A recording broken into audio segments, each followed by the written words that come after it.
नमस्कार, बहुत बहुत स्वागत आप सभी का। मैं हूं आपके साथ चेतन और आप देख रहे हैं एनएमएफ न्यूज।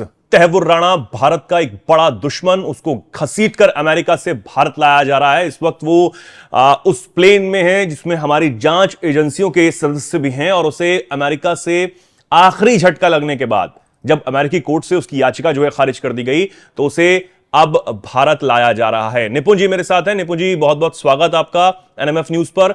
तहव्वुर राणा अब छटपटा रहा होगा और दिल्ली और मुंबई उसे कहीं भी रखा जा सकता है। हालांकि खबरें ये हैं कि पहले पालम एयरपोर्ट पर जो प्लेन है जिसमें वो आ रहा है वो लैंड होगा और उसके बाद पटियाला हाउस कोर्ट में उसे पेश किया जा सकता है। उससे पहले जो एनआईए टीम है उसके ऑफिस में उसे ले जाया जाएगा, मेडिकल होगा, तमाम बहुत सारी चीजें जो प्रोसीजर जो है वो होगा और उसके बाद उसे पटियाला हाउस कोर्ट में पेश किया जा सकता है।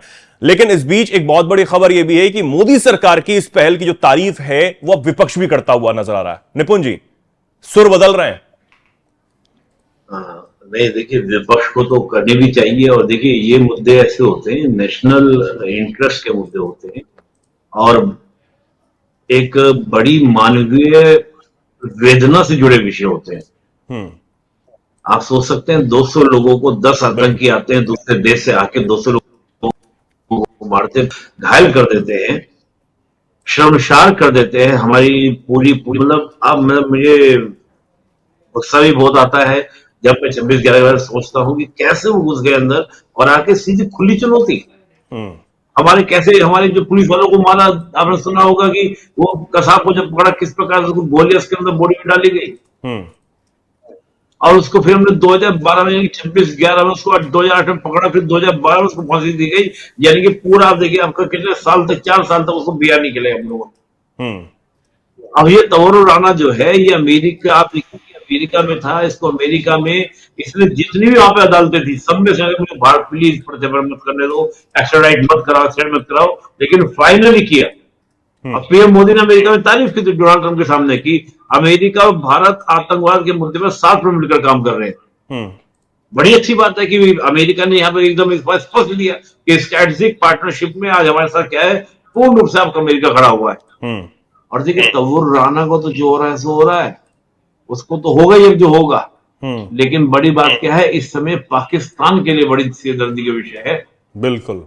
अब भारत क्या करेगा कि तहव्वुर राणा के आधार पर यूएन के अंदर ये डिक्लेयर करवाएगा प्रमाणिकता के साथ कि 26/11 का हमला कराने वाला कोई और नहीं, वो पाकिस्तान था। और पाकिस्तान को जितने फंड मिल रहे हैं अब उन सब पे बैन लगवाया जाए।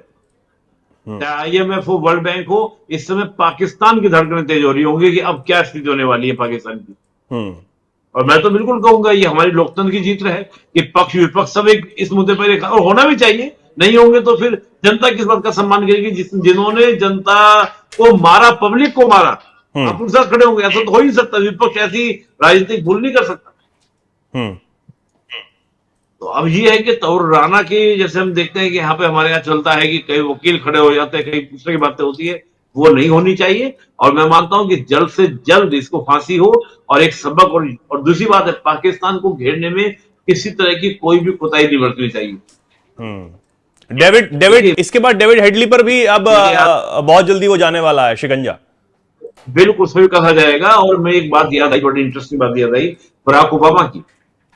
बराक ओबामा ने अपनी किताब लिखी, किताब में इस बात का जिक्र भी किया था उन्होंने कि मनमोहन सरकार का सबसे बड़ा जो फेलियर रहा, वो फेलियर, देखिए बड़ा इंटरेस्टिंग बात बोल रहा हूँ इस बात बहुत ध्यान से, कि जो सबसे बड़ा फेलियर था कि मनमोहन सिंह जी का 26/11 की घटना के बाद पाकिस्तान के ऊपर किसी तरह का एक्शन न लेना। किस वजह से एक्शन नहीं लेना? एक्शन इस वजह से नहीं लेना कि भारत में कहीं ना कहीं जो मुस्लिम समुदाय है उसके खिलाफ नफरत ज्यादा हो जाएगी पैदा, और इससे कहीं ना कहीं हमारा वोट बैंक प्रभावित होगा।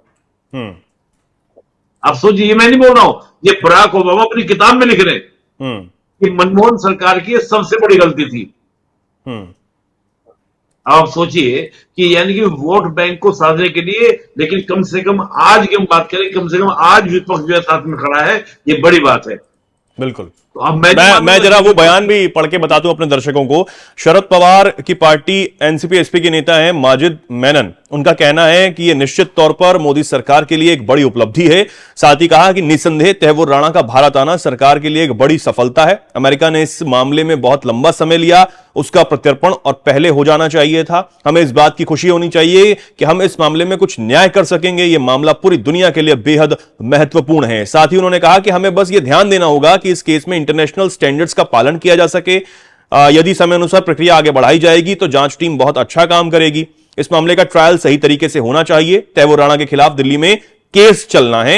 ये बातें उन्होंने जो है वो कही हैं। हालांकि कहीं ना कहीं वो इंटरनेशनल कोर्ट्स का हवाला और तमाम नियम अनुसार जो है बातें करते हुए नजर आए, लेकिन फिर भी उन्होंने इस बात को माना है कि बहुत बड़ी उपलब्धि है।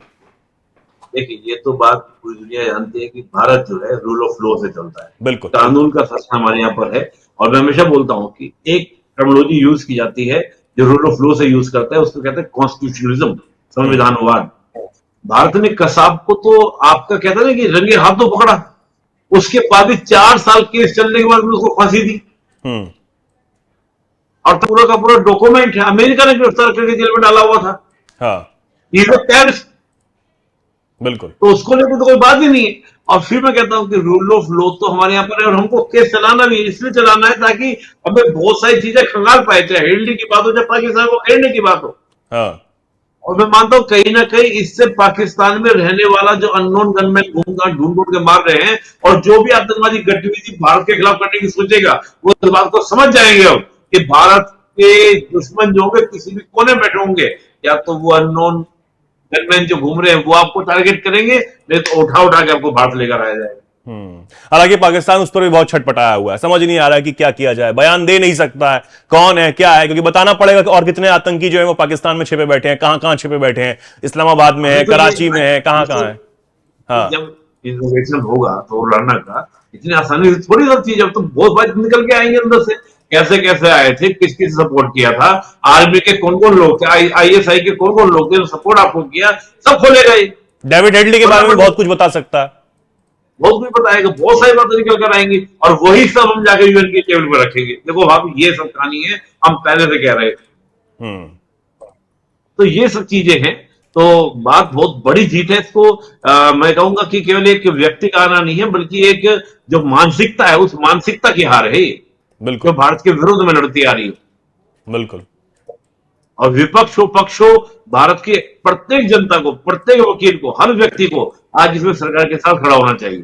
किसको आप श्रेय देना चाहेंगे अगर मैं कहूं निपुण जी, क्योंकि प्रधानमंत्री नरेंद्र मोदी की टॉप टीम में एक दो धुरंधर जो हैं खिलाड़ी शामिल हैं। हालांकि गृहमंत्री अमित शाह हैं, लेकिन वो एक अपना ओहदा रखते हैं।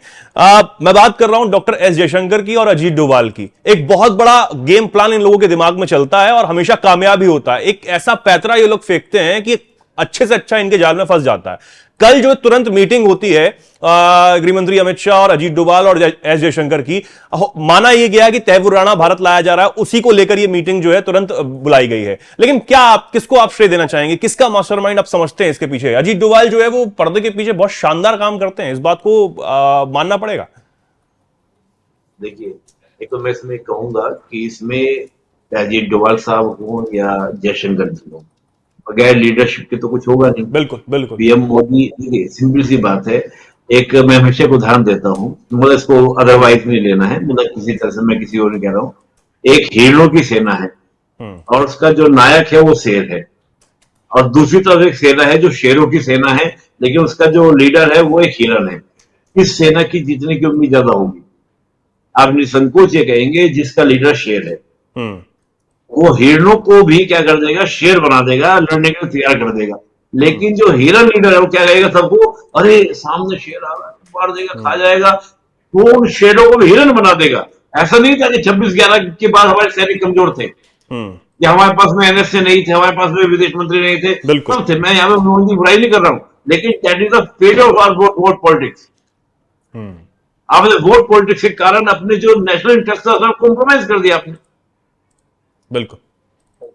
तो यहाँ मनमोहन जी को मतलब मैं ये नहीं कह रहा कि मनमोहन जी कमजोर थे, लेकिन बात है कि नहीं, अपनी अपनी सरकारों के दौर में सबने बहुत अच्छा काम करने की कोशिश की, ऐसा नहीं है, लेकिन फिर भी जहां कमियां रह गई उन बातों को तमाम तरीके से उठाया भी गया, समय समय पर बात की गई, और आज भी उसी कमियों पर बात जो है वो की जानी भी चाहिए, की भी जा रही है, ठीक है। लेकिन जो अच्छी चीजें हैं, जो उपलब्धियां हैं, उसको भी जग जाहिर होना चाहिए। और आज विपक्ष के तमाम जो नेता हैं, जिनमें माजिद मेनन भी हैं शरद पवार की पार्टी के, उन्होंने इस बात को माना कि बहुत बड़ी उपलब्धि है। और तैमूर राणा जिसकी हम बात कर रहे हैं, वो इस वक्त तो प्लेन में होगा, बताया जा रहा है कि दोपहर तक, अब से कुछ देर बाद उसकी जो फ्लाइट है वो लैंड होगी। इस वक्त वो छटपटा रहा होगा और वो दिमाग में यही सोच रहा होगा कि भैया 26/11 के बाद से जब मैं भाग के अमेरिका चला गया, चाहे मैं डिटेंशन सेंटर में भी रहा, लेकिन मुझे मुफ्त की बिरयानी जो है वो तोड़ने को मिली, मुफ्त की बिरयानी मैं खाता रहा। लेकिन अब वो बिरयानी भी नहीं आएगी, और आएगी तो बिना चटनी की आएगी, वो भी कुछ दिन आएगी, क्योंकि उसके बाद तो काम तमाम होने वाला है तैमूर राणा का, ये तो साफ है, ठीक है। चलिए, फिलहाल निपुण जी बहुत बहुत शुक्रिया आपका हमारे साथ जुड़ने के लिए, हमें समय देने के लिए। हमारे दर्शकों को बहुत बहुत धन्यवाद। हमारे दर्शक इस पर क्या सोचते हैं, क्या कुछ कहना चाहते हैं, कमेंट सेक्शन में जरूर लिखें, और ऐसे ही जुड़े रहें, देखते रहें एनएमएफ न्यूज।